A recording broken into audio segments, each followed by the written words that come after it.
Hi, everybody, and welcome on into the latest episode of Eye on the Eagles, your all-access pass to all things Avila Athletics. It's our last show of 2023. We're live from Tanner's at Redbridge, just off of the Avila campus. I'm Sports Information Director Tim Hackett. Our first guest today, head men's basketball coach Tyler Bredehoeft. Welcome to the show, Coach. Appreciate it, Tim. Does it kind of slow down for you at all here in mid-December, or We guys got a nice. I think we got about 12 days off, which will be good, and slows down for us a little bit. We'll be getting out and watching some high school games in the area here, Kansas City. There's a few more games this week, and then there'll be a few holiday tournaments here the last weekend of December here. So slows down a little bit, but we're hit the recruiting trail, watch some games, get some eyes on some future Eagles. So that's kind of what we're doing right now. But it's nice to kind of step off the court for a little bit, a little recharge for the coaches, recharge for the players. So it's a good time here. They can get home and see some family a little bit and kind of break up the long season that is basketball, No doubt. I mean, it literally just runs so long. At the end of one semester, going into another semester, and I know that you guys have been super busy, traveling a lot this year as well, on top of everything, playing a bunch of NCAA schools on top of everything, just kind of first year with us for yourself and Yep. for a lot of our coaches. So just kind of compounds things, just stacks everything on top of each other. We've played 2 home games, right? The entire first semester. Right. So we have been on the road a lot. Yes, this first semester. So it'll be good as we get into a little bit more conference play, and we're home at least once a week usually. Kind of what it looks like down the stretch here. So yeah, it'll be nice. We have been moving, so it's definitely a good time for us. Perfect segue, because that second home game of the year at the start of this month is definitely one that I wanted to talk with you about. Home game against York at the start of December. You guys pick up your second win of the season, first KCAC victory for you as our head coach and for your team this year. An impressive performance against a Panther team that was predicted to finish in the top 8 of the conference, is routinely in the top 8 of the conference under Tree Burks the last few years, and you guys shut them down to pick up your first conference win of the season a couple of weeks ago. Yeah, it was a very good defensive effort by our guys. We've kind of talked about it, and we talked last show about building our identity. We've struggled at times to shoot the ball, to score the ball. So, we're really trying to get our guys to just really dig in on the defensive end. To keep us in games there, to where, hopefully we can use our defense to create a little bit of offense. But when you've got defensive momentum going, it usually helps your offense too. So, that game against York, we really defended. We used a lot of the shot clock on the defensive end the whole game, and kind of shortened the game, shortened the possessions. It wasn't a crazy fast-paced game. We just kind of really held them in check in the half court. And then offensively, we did enough there, hit enough shots kind of in the first half there to build that. I think we were up 16 at one point to build that lead, and then our defense just dug in the second half and got it done. So, yeah, it was a good effort there by our guys, and we've had that effort in the 4 games following that. We just still trying to put 40 minutes together. In that York game, we put about 36 minutes together. There was about a 4-minute stretch there from maybe the 8-minute mark to the 4-minute mark where they kind of made their run, but we held on there. So we're just trying to find 40 minutes of what we're capable of. We've seen it in a lot of games this year. The Tabor game, we saw it for about 24 minutes. And then the last 15 minutes, the second half, we weren't quite there. You look at the Evangel game, we're up 54, 53 or something like that with 12 minutes to go in the second half, and we just kind of have a bad stretch. So right now we're good enough to compete and be in games, and I keep telling the guys we got to find 40 minutes. When that snowball kind of starts to happen, we got to find ways to get it stopped and get the bleeding stopped, so to speak, there, and get back on track. So that's kind of our focus right now with the guys is, all right, something's going to go wrong in every game, and how we handle that is ultimately how this game's going to finish and going to end up. So we've been close. We've been in there, and then we go to the Lindenwood game that we played last Tuesday, Division I opponent. It's 56-50 at the 12:48 mark or something like that. Yeah. It's a 6-point game.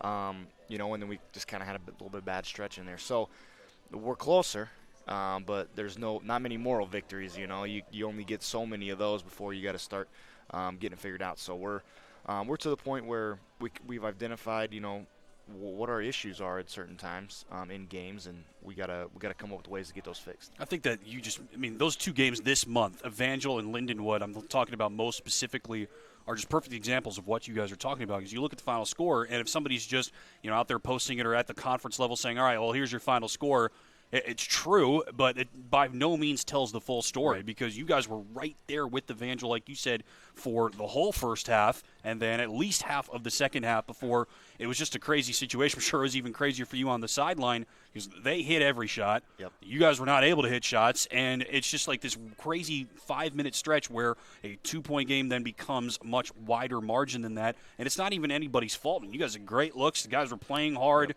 I mean, I was watching the game. It's just like I can't imagine what it was like for you guys as coaches, because for me it seemed like everybody was doing things properly, doing what was required to have success, and just not finding it. So I'm sure that was a little bit frustrating. Yeah, it's just we're but I think like this break is like perfect for us because we can kind of reset and kind of you don't necessarily want to just kind of forget and hide about the things that you've struggled with first semester, but for us it's we just weren't hitting open shots, and we're getting good looks, we're doing we're playing with good tempo, good pace. For us, I think just our guys just getting away for a little bit might be helpful, just kind of reset, because we got a lot of guys on the team that have been able to make shots and have been efficient offensively wherever they were before. So we're very capable. We're just having a tough stretch, and sometimes as a team, when it happens once and twice and 3 times, then it starts to just kind of sit there in the back of your mind. I think it's kind of where we were at going into those games in December, and I think this break we can reset, come back with a little bit different focus, and hopefully we can mitigate some of those stretches where we just kind of go cold and don't hit shots. So. I think the break will be good, but yeah, with the Evangel game with a lead in the second half on the road against a team that's sitting tied for second in the league, we have shown time and time again we can go toe to toe at times. We just got to find 40 minutes, and we got to just be a little bit more consistent. Specifically, what from that York game can then you take into next semester that worked extremely well? Because there were a lot of things, especially defensively, that you guys did that worked extremely well. In the York game, we played, other than that little bit of stretch, and we were still okay in that stretch, we played 40 minutes of defense in that game.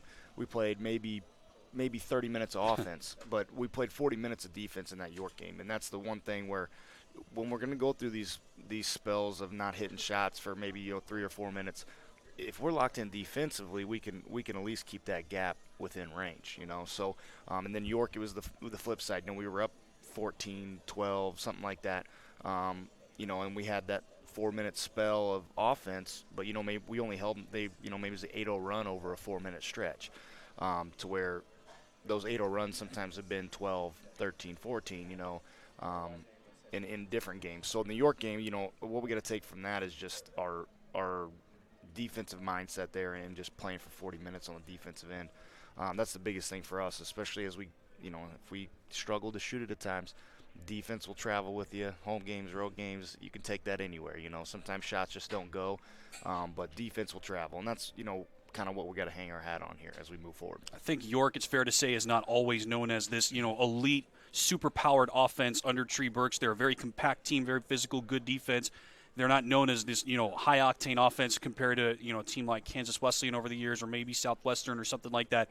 But all that being said, you guys held them to 18 points in the first half, 20 points under their season average. So, again, they may not be the highest-scoring team in the conference, but you held them to 20 points under what they normally do. And like I said at the start, and that was a team that was predicted to finish in the top half of the conference. You guys shut them down. So is there anything specifically that you thought went well from your guys as you approached their team that game? Yeah,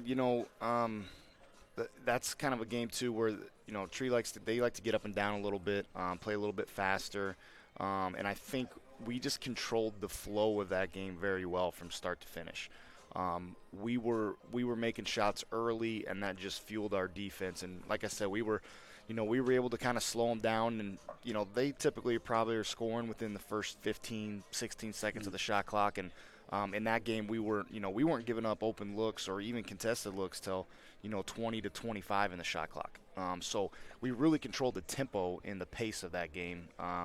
that's kind of why it was a little bit low scoring, because we really dug in on the defensive end, and offensively we worked the ball really well. We weren't taking quick shots on our end too, so both sides of the shot clock was just kind of getting drained. And I think we controlled the flow very well, because you watch their other games, they want to get up and down and they want to play as fast as they can. That's where they're comfortable. So I think we did a good job of controlling the tempo of the game, and then they got a little bit rushed and they got a little bit flustered as we were, taking things away, and they had to work a little bit more on the offensive end. So I think that, that was a big key to us, is just controlling the flow and the tempo of the game. And we talk with our guys about, controlling the physicality of the game, controlling the tempo. We want to be in charge of as many things as we possibly can be. And I thought we were very physical in that game. I thought we controlled the tempo very well. We dictated everything in that game, and that was the big difference. You guys were in St. Louis last week, or near there, to go to Lindenwood, another NCAA opponent you mentioned earlier. What was that whole couple of days like, that trip? Yeah, it was good to get away with the guys. First overnight trip of the year too. So we took off on Monday and went down and had a nice meal and went and practiced at Lindenwood Monday night, and woke up Tuesday and got a little shoot around in. We went down to the Arch. Guys hung out down there. Went to the museum there and hung around the Arch and downtown by Busch Stadium, and got some food down there. So it was good to kind of just get away, hang out with the guys. Here before we go into Christmas break. So kind of made a little trip of it. And, again, when we played the game against Lindenwood, we were there competing for give us 32 minutes. We were there, and then their size and their physicality at Division I level kind of got us there for a little bit of a stretch. But it was a good trip. It was good to get away and hang out with the guys off the court a little bit, and do some team building stuff as well, so it was good. This is something you and I talked about really at the start of the season, maybe not on air, but this program has played well in those exhibition games. Maybe one or two is more than others over the course of the season, but there have been times in the last few years where Avila men's basketball has really given an NCAA opponent a real scare. Pitt State the last couple of years, I'm thinking especially, was a 4-point game the last couple of minutes, and then they hit some free throws, ended up winning by 8 or 9 or something like that. So it looked like it was in hand, but it really wasn't. Same deal here against Lindenwood. You guys were right there in it in the final 4 minutes of the first half. They pulled away a little bit, and then you guys pulled right back in early in the second half before, like you said, they just kind of started to do a little bit that you might expect them to make it look like a more in-hand game than it really was. But I think that's a testament to the guys. It's a testament to what you guys are doing, that by no means was that a walk-in-the-park game like maybe they were hoping. Yeah, our guys they're competitive, and they battle. We kind of the same thing with the Sterling game. We kind of got punched in the face early and we got stunned, and once we kind of settled down, we kind of crawled back into it there, and they'll compete. This is a team where I told them, early in the year, I said, just don't quit, just don't give up. We're gonna have some tough times, but we're gonna get some people too. So this is a team that will keep battling. They believe, for the entire game. So we've been competitive in some of those, the exhibition games.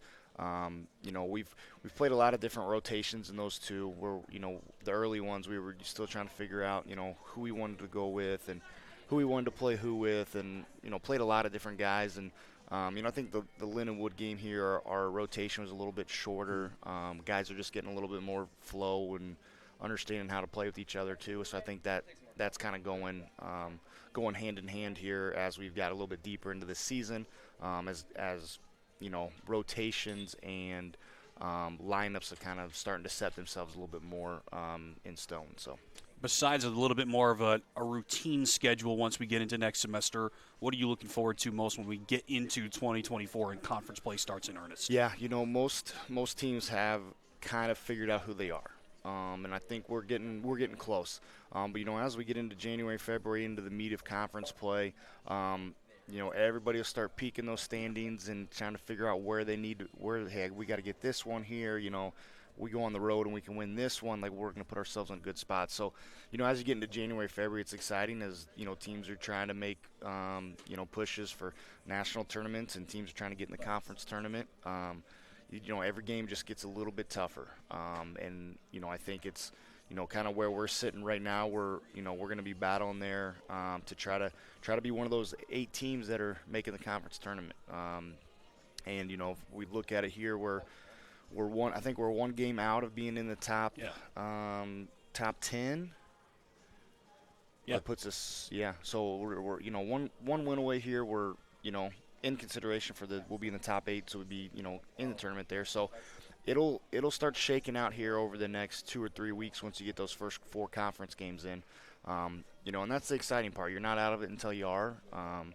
And our guys, that's one of the goals with this team too. They wanted to make the conference tournament and give them a chance, but we got to show up every day in practice, and we got to find 40 minutes if that's if that's the goal we want to get to. So I tell our guys all the time, your work ethic has to meet your expectations. So and some days it does, and some days I look the guys in the eyes and say, well, if this is what you want, we've got to work harder. We've got to be better in certain areas. So, conference play is just exciting. Everybody's familiar with every team. Every film you're watching 2 teams now because you're going to play both of them at some point. Sure. So everybody's familiar with each other. Certain game plans and schemes will come into play, and players will be familiar with other players, so it gets really exciting once conference play rolls around. We're checking out the standings right now, and I mean, it's not a surprise to this point in the season. 6 games in for just about everybody, but something else, it's not a surprise how close everything is, because this is something we've talked about on this show with just about all the fall sports at different points, and I know we'll be talking about it with you guys as we go into next semester too, is how close this conference is. There are some teams that are off to a good start, yeah, but everything is so close right now, which means a spot in the top 8 and a spot of the conference tournament is right there for the taking for your team, for a lot of other teams, yes, but that means that everything is right there for just about everybody at this point. So it's wide open, which makes things exciting for me, and I think for fans, maybe less so for coaches, but hopefully for players as well. I mean, because like you said, you poach 1 or 2 games on the road, you win all the games you think that you're supposed to, and all of a sudden you start to flip that and get into that top 8 pretty quick. Yeah, that 5, 6, 7, 8 is going to be really tight, really tough. Everybody will beat up with each other there, kind of in the middle. Southwestern's off to a really good start, and Oklahoma Wesleyan, historically been there. Evangel's good. K-Dub is taking care of what they need to, and then McPherson is playing really well, there as well. So, it'll be interesting, but it's there's always a game every Wednesday or Saturday where you look at it and you're like, oh man, that's that upset's gonna throw a wrinkle in some stuff. So that's where we're trying to get to right now. We want to be going into games where hey, it's not Avila the old, like we're gotta make sure we're ready to go, and that's where we're trying to get to. We've played some people tough, but we got to find ways to finish it too.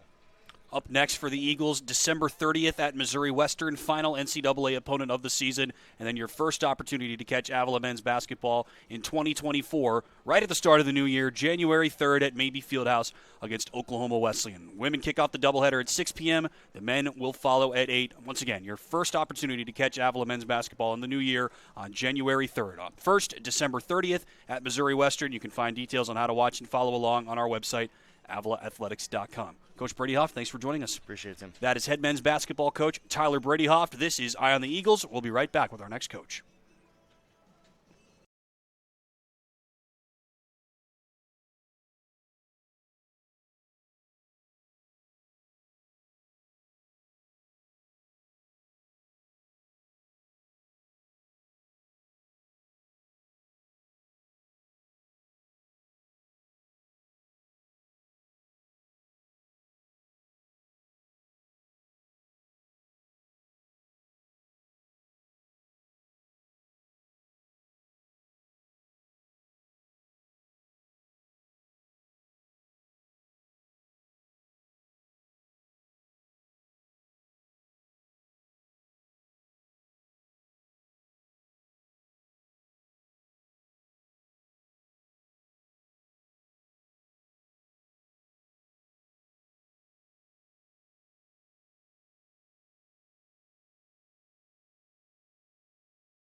Welcome back to the latest episode of Eye on the Eagles, our final episode of 2023. Tim Hackett now joined by head women's wrestling coach Zach Revier. Welcome to the show, Coach. Thanks for having me. A pleasure as always. Right back at you. It's a busy time of year for you guys, especially after this last week, which is going to be kind of our biggest topic of conversation today.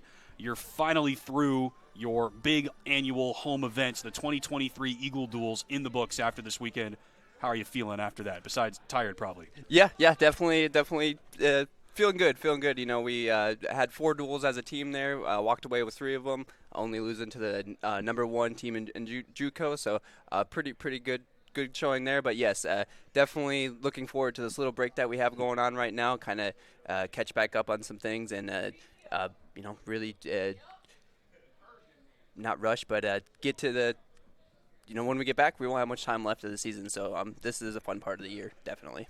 What goes into, before we start talking about the individual results over the last couple of weeks, what goes into putting together an event like that? Because there were 8 teams, 8 women's teams in on Friday, 11 teams counting ours on Saturday on the men's side. We'll have Coach Eric Mateo on next to talk about that too. But you guys, as the head coaches, have to put in a ton of work behind the scenes, working with the other coaches, working with the teams, working with people, ancillary people like me to help make sure that it runs properly. So what can you tell us about the just kind of how that whole thing starts until when we finally got the mats off the floor on Saturday nights? Yeah. So good question. So really, it all starts. It starts now for the next one. We're already contacting coaches soon who wants to come back for next year.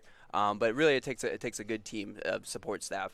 Right, we've got our athletes, administration, yourself included as well, helping out with appropriate things. But yeah, it takes an army to do something like this. Things went pretty smoothly throughout the whole weekend, we believe. But it's my 3rd time with this, so a little bit of experience every year. But yeah, at the end of the day, it's just having a good quality team behind you, willing to help and work and do whatever's necessary to do it. But yeah, a lot of communication amongst other coaches. Make sure they know the details and everything like that. Make sure they're still coming. This time of the year is always challenging to solidify who's coming and who's not. A lot of teams are banged up, sick. They could be done with school. Maybe they have some eligibility issues, whatever it may be. So a couple weeks leading up to the tournament, you always kind of cross your fingers, make sure no one drops out on you. Fortunately, it did happen on both sides this year, but it worked out pretty well as far as numbers and matchup wise. It was pretty clean transition from the ones that didn't make it out here. But yeah, ultimately trying to make it grow and get bigger as well. On the women's side this year, it was a little challenging being with senior nationals going on down in Dallas Fort Worth area down there. So some of the other teams, higher competition, kind of were down there competing. But that should be resoluted by next season for that as well, because they'll be off. Even still, we had a number of really, really good teams, a lot of really good individuals in the gym on Friday. Starting at the top, obviously, with Grandview, number 2 team in the NAIA. You had 2 teams that were in the top 3 in the junior college ranks. You had an NCAA Division II school in Quincy. Yourselves, nationally receiving votes. Team number, that's just to get started. Then, obviously, Ottawa and St. Mary and Baker, 3 really strong teams from around here. So it's a really good field, like usual, what you guys put together. And then once you actually get out there on the floor, your team put together some really good results. So I guess just before we get into that, how do you feel about the event in general with all of that different competition? Again, wrestling teams from 3 different levels of the sport, which is kind of unique, and then getting to see all of them in one place at the same time, having your team take on all those different types of teams. Yeah. I thought it went, overall the event went pretty well itself. Good quality competition, like you mentioned. Number 1 and number 3 junior colleges there. When we have 3 nationally ranked NAIA programs there. So yeah, good quality competition all around. A lot of individually ranked matchups as well. A lot of individual ranked athletes there. And yeah, that's the plan, to continue to grow it and to continue to get even better teams out there. On the NAIA side, that was highlighted by Grandview this year, number 2. So not too much more over them that we can get up this way, but that's the goal, to get some good competition. Everyone's kind of going into break right now, so to have some tough tough matches at the end of the semester is good to kind of evaluate where we're at and what we need to do with the remainder of the season. Before we flash back and talk about some of the other results, let's, I guess, start with your team's performance last Friday at the Eagle Duels. when we had you on the show the last time, there weren't really many duels to talk about. Now it feels like that's what all you guys have been doing over the last 3 or so weeks, which is, obviously, as you and I have talked about, a weird, I don't want to say weird, but it's a unique part of your sport because it's a different type. You guys have multiple different types of competition over the course of the year, and it's different from how the national tournament works, for example, where it's all individuals. So it's been a lot of dual action over the last couple of weeks. Obviously, capped off at the Eagle Duels last week, where you guys competed in 4 duels against 3 different levels of collegiate opponents: NCAA Division II, Junior College, and NAIA, and you got wins over teams from all 3 of those different levels, which I think is pretty unique. Yeah, we were definitely proud of it, and it's a fun event. A lot of the coaches there were either my old teammates, some of my old coaches are there, so that kind of helps bring the environment up, I think, a little bit too. So that was fun. But yeah, super proud of the girls, how they performed this weekend. Yeah, we did pretty well on the mat, but and that's where we need to be right now. Having good quality team performances. We were able to fill our lineup for the second and third times respectively in the program's history on Friday. And we did that by moving some girls around, and they're not afraid of that. They understand that everyone has a role, everyone has a job on the team, and they're willing to put the program first and move up a couple weight classes. And quite frankly, that's why we got some of the dual ones this year, because they were willing and able to do that for their teammates, for themselves. But yeah, they're not scared of that, and that's going to pay dividends moving forward, definitely. How challenging is that in your sport? This is definitely something that I'm going to ask Coach Mateo about next, because it's very top of mind for his team. Just that whole mentality, that whole process of an athlete moving weight. How challenging is that on your side of things for any? I realize it might vary based on the individual and based on the situation, but what is that process like when an athlete knows that they're going to either have to change their weight class or bump up in a particular duel and face somebody who they're maybe not accustomed to at that size? What is that process like? Yeah, that's fair. So on my end, I kind of look up matchups and see where we need the girls to be. And not only that, we're not going to put them out there unless we believe it's a good move for the team, for the program, and for them. We're not going to throw them up a weight class against the number 1 girl in the country. But we will throw them up against people that we believe that if they go out there and take the opportunity given to them, that they can win those matches. So that's kind of part of it on our end, and we do a good job of communicating with them early enough that, hey, we might be bumping you up a weight class or 2 this time, so be prepared for that. And again, it's all about opportunities, right? When your name's called, whether that's on a weekly basis or once a semester, whatever it is, if you're ready to go and you do with that opportunity what you may, and good things will come if you take advantage of those opportunities. What we don't always see in your sport, I'm not saying that it doesn't exist by any means, but the strategy into how a duel runs is not necessarily something that we see all the time, because a lot of times in duels, at least in my experience, feel free to contradict me if it's wrong, it really just comes down to whoever executes at a given weight, and then whoever has more team points is going to win the duel. It's usually that black and white, but we saw strategy really come into full focus in your duel against Ottawa at the end of November, more than I can remember in the history of the program, where it mattered who got the coin flip. It mattered which team could declare first. It mattered which team sent out which wrestler at a specific weight. That ultimately helped to make the difference in the final score. Could something have changed even if that didn't happen? Yeah, possibly, but it made a real direct impact into helping you guys win that event and knock off a nationally ranked opponent at the end of last month. So what was that day like? Yeah, definitely. That was end of November, late November. So a little while ago, but a year ago at this point for us. Yeah, it seems like it, honestly.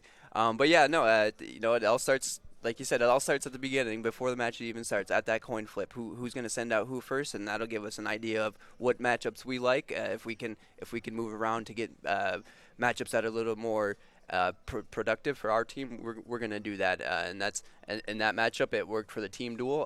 There's going to be other times where maybe we want a nationally ranked match to get some individual rankings for proportions as well. But yeah, it worked out in our advantage that time, and I think it's not at the stage that women's wrestling is at right now. It's not applicable in all duels. Certainly, there's, I believe, 40% of teams only in the country right now are filling a full dual lineup. But in those closer ones, and we've we've become accustomed to be dueling in these close matches. No kidding. Since the inception of the program here, it does make a difference. It's like a lot like football. Do you want to receive the ball at half, or do you want to kick right away to kind of get the momentum going? And same kind of thing, kind of gives you a better visualization of who they're going to put out on the mat. And again, if we can get the matchups we want from that coin flip, that we're going to take. To create that, use that opportunity to our advantage as well. You mentioned teams not always being able to fill a full lineup, and sometimes teams are not able to fill the lineup with everybody that they would want. If you could really, set out a dream scenario, and you and I have talked about this a little bit off air, but that to me, I feel, was the biggest difference in the week that separated your match against Ottawa versus your match against St. Mary. Those are both quality teams, half dozen plus nationally ranked wrestlers on both of those squads.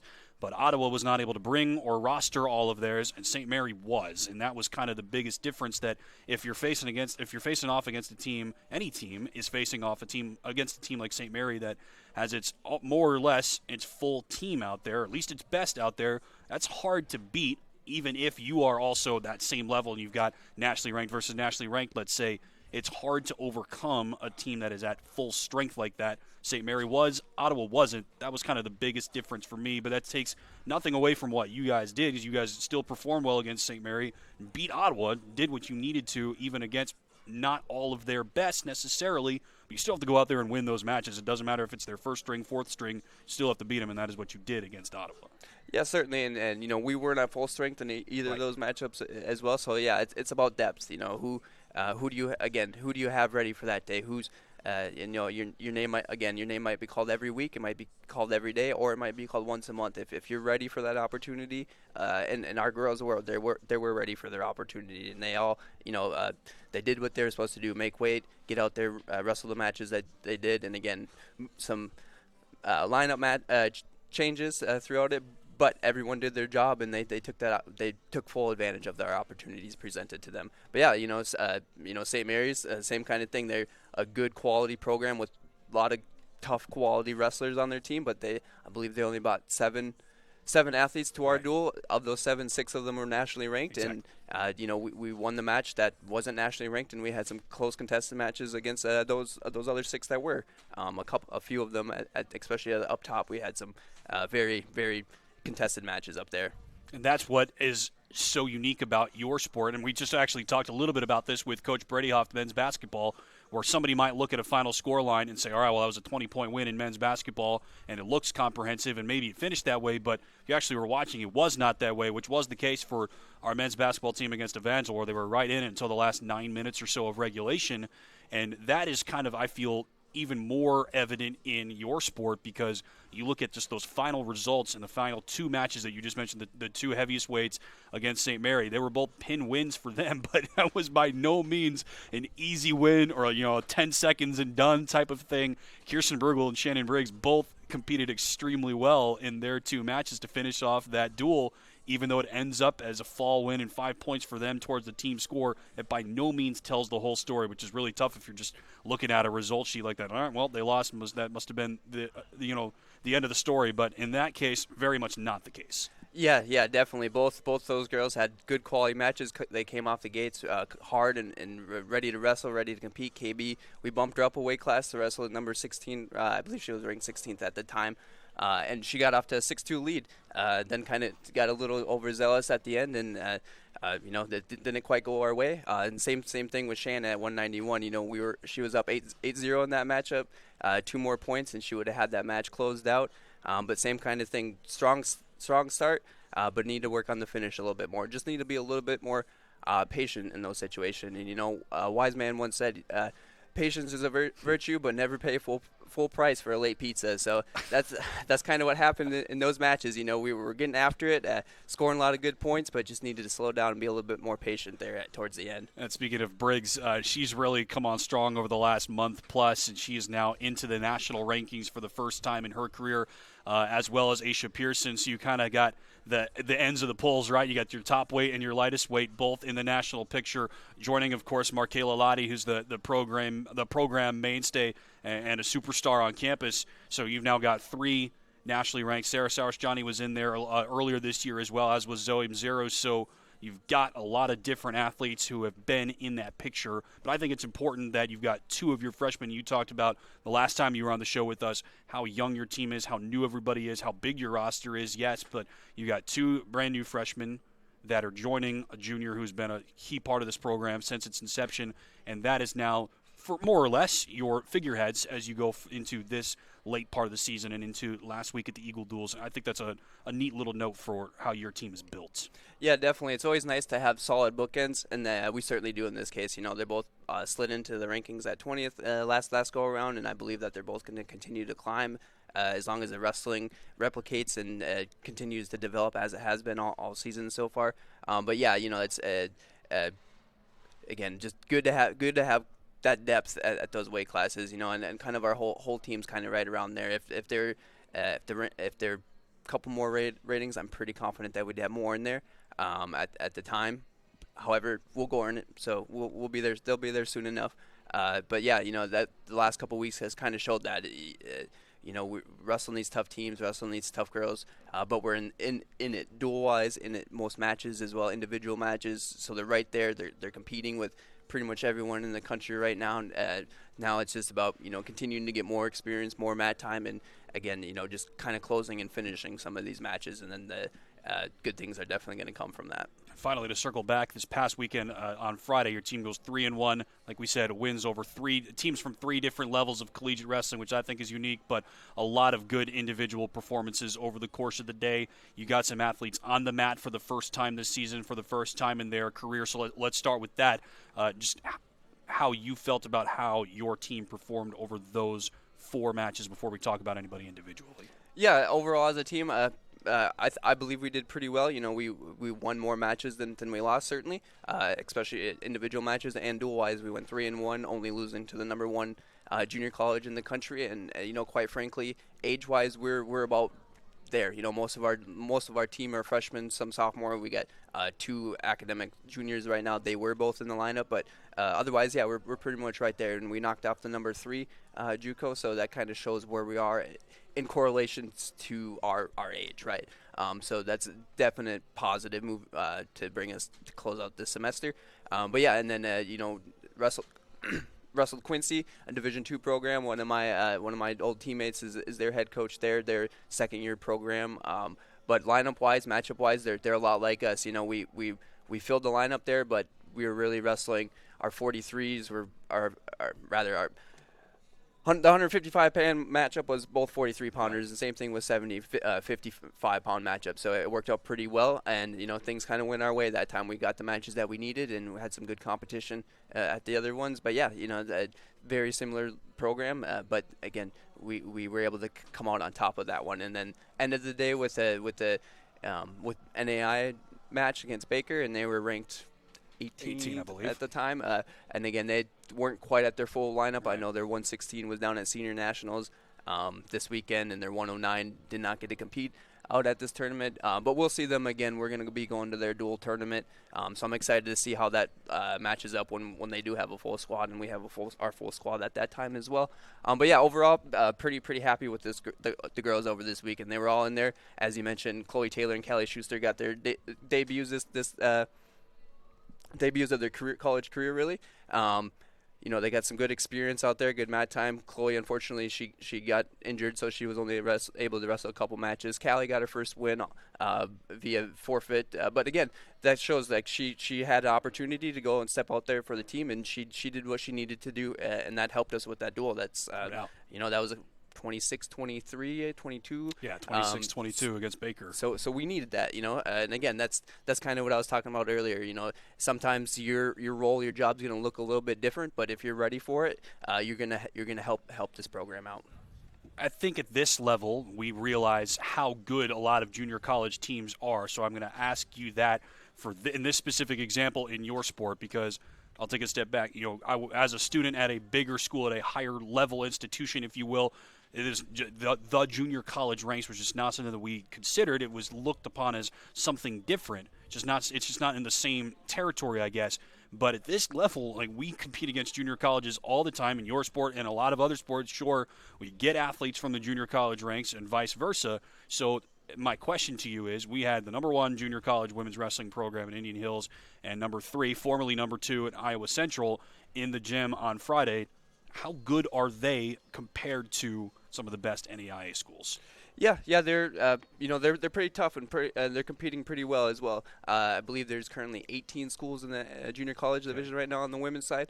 But of that, a lot of them are newer programs, just with how new the sport is. So depth-wise, might not be all there for all those teams quite yet. However, I believe in the pound-for-pound rankings out of all college, I think junior college has 2 or 3 girls in the top 25. So that shows where the individual level is. And keep in mind that freshman and sophomore, right? So I always say expand that to 4 years. They're competing with these programs. I think Grandview, the number 2 NAI, wrestled in the number 1 junior college here on Friday. There's some good competitive matches there, and that's the thing. Most of those their athletes, we're going to be seeing them. They might be junior college right now, but they're going to be coming on up here in the next couple years. So good quality wrestling down at the junior college level for sure. There's a lot of the programs are generated out of Iowa, so there's certainly tough wrestling up there, and that they're only going to continue to get better and better with time. And Coach Spree has done a great job as bringing his program Indian Hills to the top. I believe they won it last year. I believe they won it the year before that, and they're going to be the program to use as a pedestal in that division, and they're not slowing down anytime soon. Finally, to circle back to your team one more time, I think we'd be remiss if we don't shout out a number of the athletes that had good performances for you guys on Friday. And again, 3-1 team record, but I mean, most specifically, Sarah Sauers-Johnny really, I used the expression stole the show.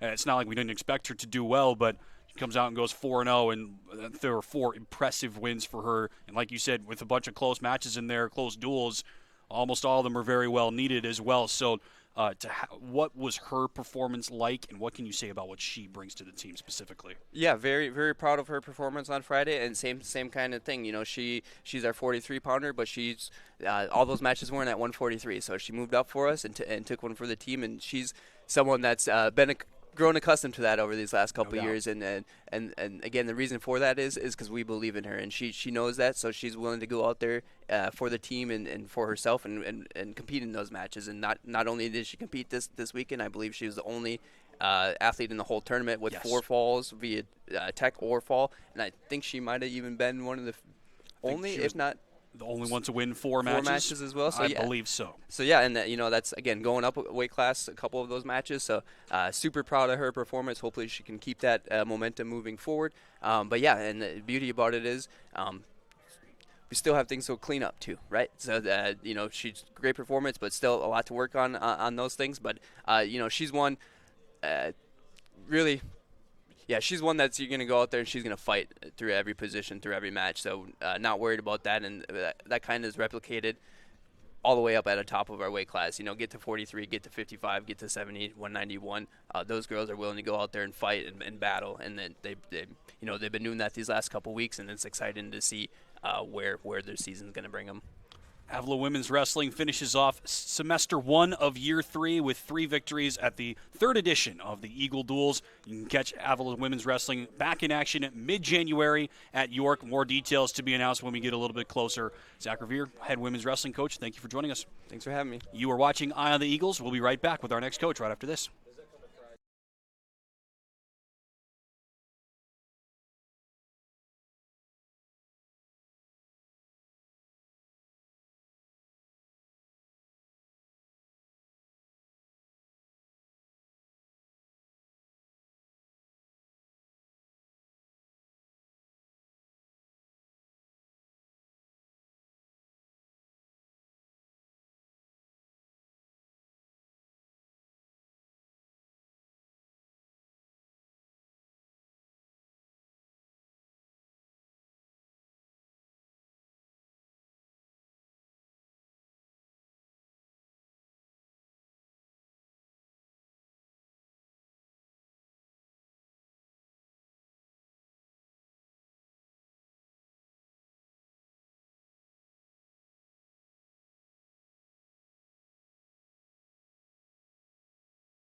Welcome back to Eye on the Eagles, your all-access pass to all things Avila Athletics. It's our final episode of 2023. Tim Hackett joined now with our final guest of the episode, head men's wrestling coach Eric Mateo. Welcome to the show, Coach. Thank you. I know it's a busy time of year for you guys, and you just got through the third annual Eagle Duels over the weekend. How are you feeling now that that's in the books, besides maybe tired? Tired. Hey, that's all relative, Tim. I'm freaking juiced up. We have a big break, and I'm definitely going to utilize that break for some much-needed R&R. But after getting through the first semester, getting through the Eagle Duels, which kind of put a cap to our first semester, I'm already excited to get back to work. So excited. We saw a lot of good things and a lot of things we need to work on. So I'm excited to get back to work and see what improvements we can make in the second semester, what adjustments we can make, and see if we can shave off some of that marble to show what we have intestinal fortitude-wise. Your first semester is now officially in the books. First semester of year 3 of the program, but year 1 for you as our head coach. So what are your overall reflections about how this first semester has gone, especially over the last couple of weeks? Yeah. It's interesting because, you go all the way back to our preseason, which started, a couple weeks after school to the first couple weeks of full go season to competition to where we are now. There's kind of two perspectives. It's like, wow, that seems like it was ages ago, but also seems like it was yesterday. So thinking with that in my head, I'm proud of the guys, of the development.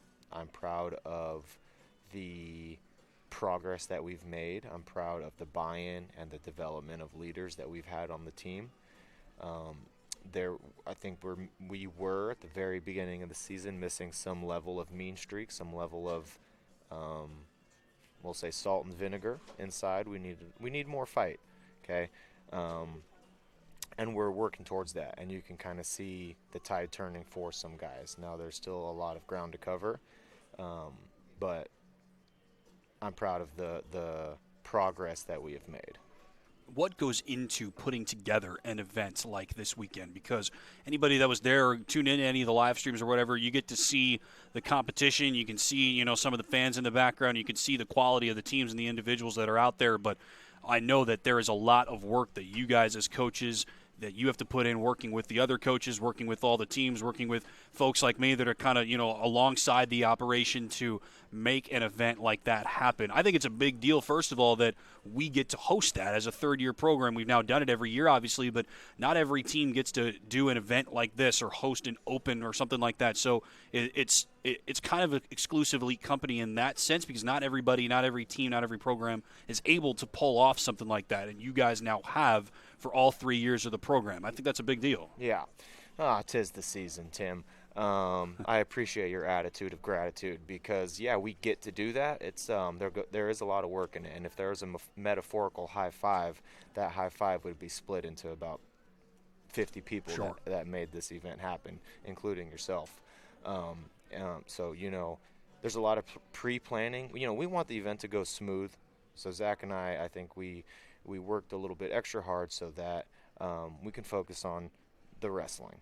Now, for that to happen, a lot of things have to happen. Organizing matchups, getting teams in to work out, the logistical side of running a tournament. But it is awesome. We are a year 3 program, and hosting these duels with some top-level competition in both the women's and the men's, and hoping to improve that for next year, Zach and I think you already talked about it, but we're already looking at next year. How can we make it tougher? How can we maximize our opportunities for competition right at the end of our first semester? So it's nice for the guys and the girls. You have a tough first semester, but your last event is at home, and it's duels, and duels are always fun for a team setting. And then you get a break, and then you get to come back and compete some more. So I'm grateful we have it. A lot of work goes into it. So shout out to you, Tim, shout out to our assistant AD, Boyd, for helping out. Shout out to Zach. He was kind of tournament director for the men's side, and I was for the women's side. Shout out to our injured and non-starter guys and girls who helped run the tables. Shout out to Kathy for helping run the hospitality rooms. Thank you to everyone that helped out. We couldn't have done it without you guys, so it allowed Zach and I to focus on the main thing, which is wrestling matches. There were a lot of really quality teams, a lot of really quality individuals in that room all day Saturday. Full day. We were on air for about 7 hours-ish, which is awesome. And, again, 11 teams total. Half of them were nationally ranked. All but one had at least one wrestler that is nationally ranked in the NAIA. So it's just really a lot of good quality end-to-end. And you guys got to see a lot of those teams firsthand as well. So what can you say about the quality of the whole field, and then especially who you guys faced on Saturday? Yeah, it is a tough dual tournament. There are good teams there, and that's kind of the idea, and hopefully making it tougher next year. As far as who we wrestled, starting off with Waldorf, we had a good performance. It was a good team win. Everyone went out and did their job. And sometimes in a dual setting, what your job is might be different. You might be outgunned and, hey, save a decision, save a major, save a tech, etc. And in a dual setting, that matters because those bonus points separate the teams, and you can see that. And we lost to Concordia. We wrestled Baker, nationally ranked Baker, and got a good W. I was proud of the guy. Our performances against Waldorf and Baker were good team performances. I think to be honest, we were sitting there thinking about hot chocolates and wrapping presents and peppermint mochas and spending time with significant others and family instead of focusing on the task at hand. We talk about gratitude as a team a lot and being present and being where your feet are. And that's a very, very difficult task to do 24/7, 365, regardless of what you're doing. But I think we failed to stay present for our duel against Concordia and failed to stay present for our duel against Missouri Valley. Those matches, those opposing teams, they wanted it more. We were outmatched in some, yes, but the fight wasn't what it needed to be. And my guys know that. We talked about that. But so hopefully this is a call to action to turn that corner. And I told them, not only do I want you guys to be present for wrestling matches, and it's not an easy thing to do, to energize yourself for a duel, and then another duel, and then another duel, and then another duel.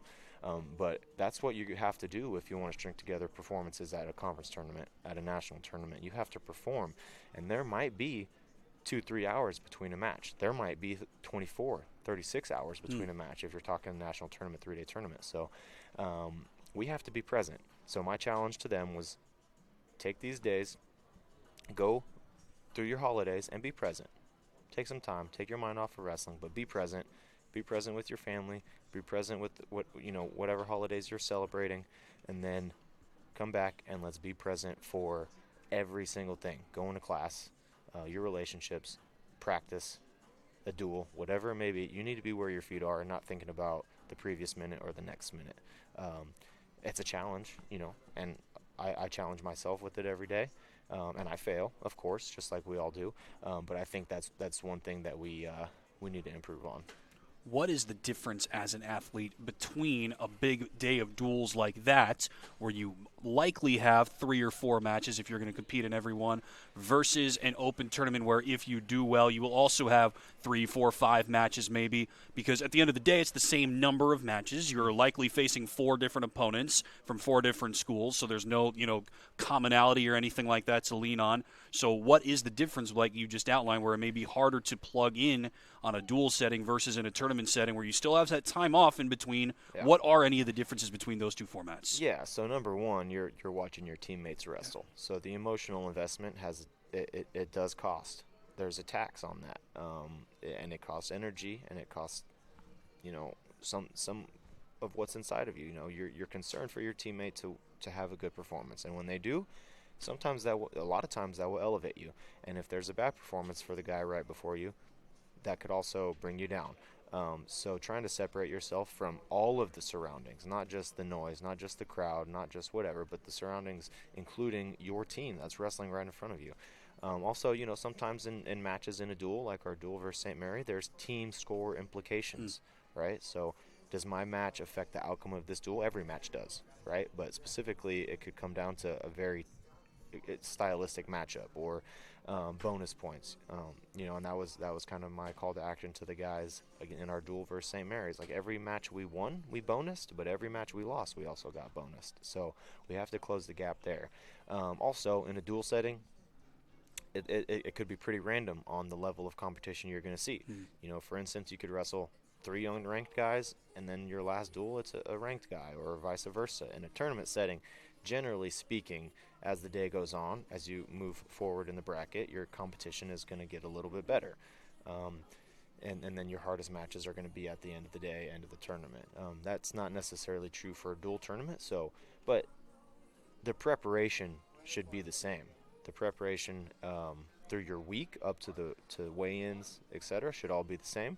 And your preparation, and this is where I think I failed as a coach. I didn't do a very good job of making sure my guys were doing a good cool down. Wrestling a match, generally speaking, you don't want to wrestle a match sit down, right? You don't want to wrestle 7, 8, 9 minutes and then go sit on the bench, eat some food, and rehydrate. You need to go hit a couple sprints, hit a couple push-ups, hit a couple squats, and bring your heart rate back down. I didn't do a very good job of holding my guys accountable. Not necessarily holding them accountable, but making sure that they were doing those things. And then also making sure, you wrestle a duel, you're sitting on the bench for another hour. If you're a 25-pounder, are you just standing up, shaking it out, and then you're stepping out on the mat for your second match? Or are you getting out there and, re-warming up, which is a very, very difficult thing to do, getting your heart rate, spiking your heart rate, breaking a sweat, so you're ready to go when that first scramble happens. First sequence happens in the next match, you're not tired. You're not gasping for air. You're already prepared to wrestle. So I own that. I think I need to do a better job of making sure the guys are cooling down, making sure the guys are re-warming up. So some lessons learned moving forward for us. I think that is such a unique part about your sport compared to really just about anything else, is that especially if you're the only guy at a given weight, that you're going to be wrestling again in a tournament like this or in an open, but you don't know when. So, and this is what some of the guys have, talked to me about over the last couple of years, is when there's an open that takes a long time, I know I've got another match because it's not over, so there's going to be something else at some point, but I don't know when. It could be 30 minutes from now, 3 hours from now, somewhere in between. So you have to stay in the correct headspace. You have to stay ready physically as well to go back out there whenever you are told that it is your time. In a dual setting, you might have a little bit of a better idea because you can see, all right, we're 97 now, so 25 is coming up in a little bit, but you still don't know exactly when that is. So you have to be ready to go at almost any given moment. Yeah. You ever seen a lion warm up to go chase prey? Never. No. All jokes aside, you do have to stay ready, but you can't stay ready. Sure. You can't have it on all the time. Sure. So in a dual setting, we ran straight through, and that was by design, just to get teams in and out of here. But the onus is on me and the rest of the coaching staff to make sure these guys are warming up. Yeah, I take that. I'll take that. And again, I already have some plans in design. I'm all about standardization. If we can keep it standard, every guy do the same thing pre-match right before they walk out there. I think it makes it a lot easier. I'm glad you brought up the St. Mary duel. That was a couple of weeks ago, but there was some uniqueness in there that I definitely wanted to talk about. It's by no means uncommon what transpired, but it's something that we haven't seen here at Avila very much in the 3 years of the program, and I mean starting at a different weight, which means then more importantly, you're ending the duel at a different weight class. Most typically, obviously, you start at the lightest weight, finish at the heaviest weight, but teams can agree to start at literally any weight and then just continue the circuit back that way. I saw it a few times, in my college days, but I don't think that we had seen it at home, maybe except for one other time. I'm trying to think back over the first 2 years of the program. Yeah. So, again, it's by no means uncommon. It's just it's something that's standard, but somewhat uncommon, I guess. So can you tell us about what that decision was like? Because it really had a strong bearing on how the duel went, because it ended up making it so that the duel came right down to the last couple of weights. Yeah. Don't get it twisted. You got to win every match you compete in, sure, right? Or that's the goal. But sometimes you just need a little bit of assistance or gamesmanship wherever you can get it. So at this level, pretty much every guy you wrestle is going to be pretty decent or pretty good. So there's there's a lot of different reasons why you might start a different weight. It could be a guy at a low weight. Maybe he's had a difficult weight cut, or he generally has a harder, more significant weight cut. Or, for instance, we wanted to end on a weight 141 where St. Mary weighed 2 guys in, one of which was nationally ranked. Our guy's not nationally ranked, so we wanted to ensure that we were given the opportunity to wrestle their ranked guy. So putting that match last, starting at 149, ending at 141, the idea was to hopefully force St. Mary's hand and wrestle their best guy so they could win the duel, which ended up transpiring. And, we didn't win that match. It didn't go in our favor, but I think it showed our guy, Jacob Ramirez at 41, that he belongs at that weight at the national level. Now he had some opportunities at the Eagle duels to get in the national rankings, and again fell short. Just some small details there, but he's up 3-1 against number 8 in the country, and then goes down and guys just a hammer on top that he was wrestling, and ends up getting stuck in a half Nelson. So those little things we got to figure out. I thought it was just so unique about that St. Mary duel because it finishes off at the 3 lightest weights, like we said, and it actually, I was looking at it thinking, all right, well, it's interesting. That's how they would want it because it stacks up with 3 of their nationally ranked guys, 25, 33, and 41 to finish the match. So I'm thinking, all right, this is where I want it. I've got my best guys to finish off. But that also what it did, for my conclusion, what it did for you guys was give you the opportunity to poach a win against one of those guys, but also because your team took care of business going into those 3, you got big wins from Corey Holmes, Darius Webb, and Nathan Coley leading into that final 3. So you guys had the lead going into those 3. So if any of those 3 went Avila's way, you probably would have won the duel. So that meant, I was going into it thinking, okay, this is what St. Mary would have wanted, but it actually worked out well in your favor as well because you guys had the chance to win that duel if 1 or 2 other things went your way, which made it really, really exciting. Yeah. We want to win every duel, obviously. Sure. And there's a lot of different ways to win duels, and that's what's cool about this sport. And we dropped a few matches where I didn't, and we won a few matches where I didn't necessarily think we might have came out on top. And that's the cool thing about duels. It's all matchup dependent, but we were right there with St. Mary, and they're a very good team. They're well coached. They have good individuals, and they showed up to wrestle. So I'm excited to compete against them at the KCAC tournament. Next time we'll probably see them. And that's kind of what it all builds up to, right? Like all of these individual duels, and we talked about it with Coach Revier a minute ago that it's unique because another thing that's unique about your sport is you've got multiple different types of competition, and this type of competition, a duel, is not what you're building towards. It's not what the postseason is like, whereas in soccer or volleyball, for example, if you make the postseason, you're doing the same thing. It is still a typical match that you're going to be playing, albeit against a better team than you have been seeing. So it's just a different structure, which I think is interesting. But like you said, all of these competitions that we see, all of these different teams that we bring in, the different events that you go to over the course of the year, it's just to build up for that postseason tournament when you see them again. Yeah. Everything up until February is practice. The NAI, the way that the rankings and allocations and bids for a national qualifying spot, they promote having a good body of work throughout the season as opposed to some other models previously, like the Division II model. You just have one good weekend, you might qualify for nationals, where I think the NAI is a little bit more representation of who had a good season. Now, of course, there's a lot of subjectivity in the national rankings, but no system is perfect. Sure. But everything is leading up to, okay, how do I get to the national tournament, and once I'm there, can I give myself an opportunity to sneak away on the podium? We're training to get right now. That's far ahead. Right. I want my guys to get through break, and then let's get through practice on the 28th. So focusing on the here and now a little bit more, one more thing about that St. Mary duel. I thought Corey Holmes had a really impressive performance to get you guys into that back half that we just talked about. 18-1 tech fall at a new weight, to, even more so. one of the most impressive matches I've seen him wrestle. And he was a solid member of the team at 197 last year, to be sure, but you bring him down to 174 this year, and he's finally able to get out there. No slight on him. It's just that part of the time of the year where he's ready to go, and he's looked pretty solid since he's been out there. KCAC Wrestler of the Week after that duel against St. Mary for his performance there. Got a big turbo time hit out there and scored a bunch more points late to wrap that thing up. And, again, just kind of a comprehensive win for him there. I thought he's looked good. Yeah, I mean, he's jingling, but he's not jingling all the way. Okay, he's I need more from Corey. You know, he's beating guys he should beat. Now he needs to take the next step. His technique is there. His strength is there. His cardio is there. I think he lacks a little bit of the belief in himself. I think when he meets a little adversity within a wrestling match, oftentimes he shies away from it. You know, and he's young. He's only a sophomore. He's got to figure out how to get up off bottom. Yeah, he had a good win in St. Mary, but we need more. We need more.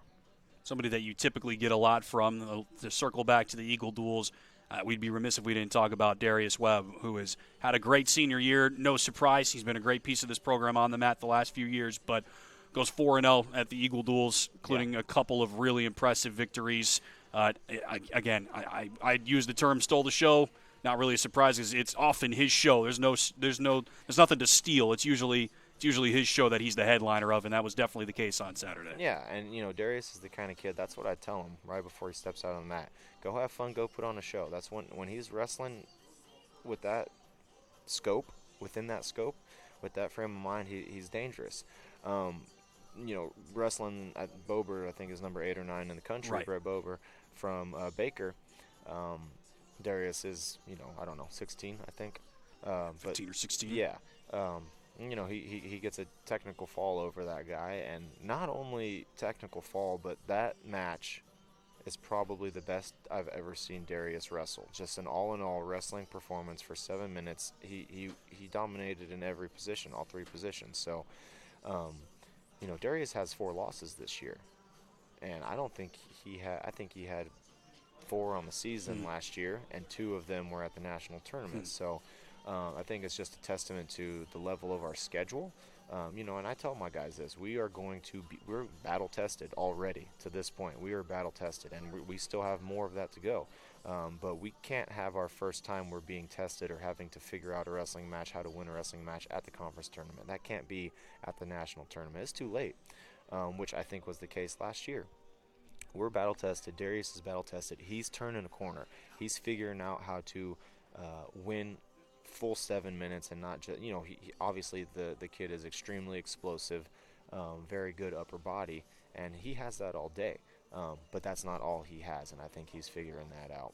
And that was your point going into this season. So you knew that this was going to be the reality for your team this year, in the sense that you have been competing against a bunch of good teams, and you got a bunch more of those over the weekend. Nationally ranked victory as well against Baker on top of that as a team. Yeah. So you knew that going in, and that was your entire plan. So now that you're through a semester with only a couple of months left in the season, once you get back from your break, you know that you're battle tested, and like you said, and your athletes have all gone out there and seen a lot of really good individuals and teams. Yeah, you know, Santa doesn't have an odd number and an even number of reindeer, right, when he's out there flying. He's got even and even, okay? That's about balance. So we had a super difficult schedule this semester, and I think we're going to see some of that balance heading into the second semester, which hopefully – you know, hope is not strategy, Tim, but I think it will bring our team some confidence, able to wrestle in some duels with teams that are not as tough as what we've seen so far. You know, you don't want to look ahead, but I think that's the reality of the teams that we're going to be wrestling. So, you know, we got a couple D2 teams we're going to wrestle, and then NAI duels and finishing up conference duels. But I mean, we're being frank here. There's no, you know, our schedule is significantly, I don't want to say easier. It's different. There's more balance in who we're going to be wrestling, just based on rankings alone. Sure. Well, I don't want to force you to look ahead, but I guess I will ask you to tell us a little bit about what's coming up early in January and when we get back to competition. Yeah. So we're hosting some more duels. The Avila duels will have Division II Drury out of Springfield, Missouri. my alma mater, Central Missouri, and they're a very good team.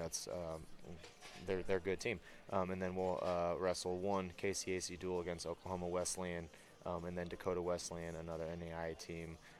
Receiving votes will be coming down on January 6th. January 6th. Yep, we'll be wrestling 4 duels. That's next.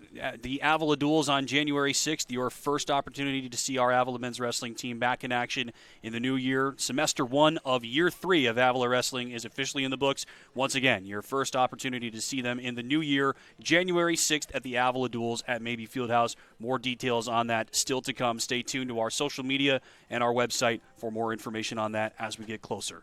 Eric Mateo, thank you for joining us. Thank you, Timothy. That is head men's wrestling coach Eric Mateo.